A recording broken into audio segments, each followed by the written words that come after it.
अस्सलाम वालेकुम व्यूवर्स, क्या हाल है। उम्मीद है सब ठीक होंगे, खैर खैरियत से होंगे। मैं मोहम्मद असद और आप देख रहे हैं YouTube channel but tag blog 723।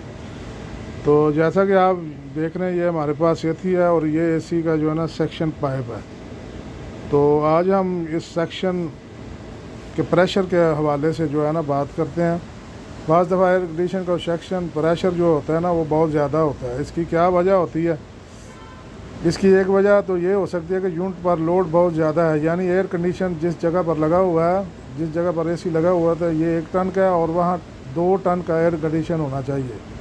यानी जिस जगह पे एसी लगा हुआ है उसकी कैपेसिटी 2 टन की है और एसी 1 टन का है।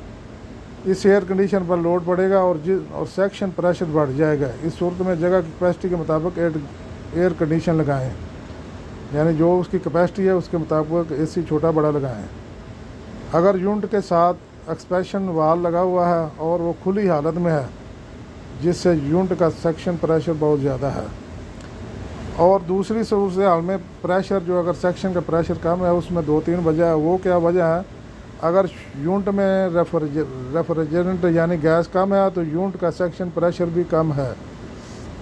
और अगर यूनिट चोक है, बाज़ दफ़ा जो है ना ऐसी चोक भी हो जाता है और इस का फ़िल्टर मुकम्मल तौर पर ब्लॉक है, तो इस सूरत में फ़िल्टर तब्दील करना चाहिए।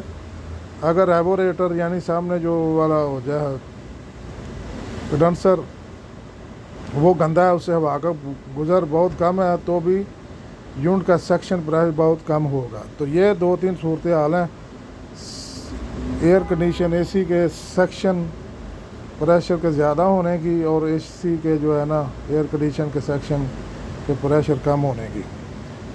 तो नाजरीन, अगर हमारी वीडियो अच्छी लगे, वीडियो को लाइक करें, शेयर करें, अपना कमेंट बॉक्स में राय दें।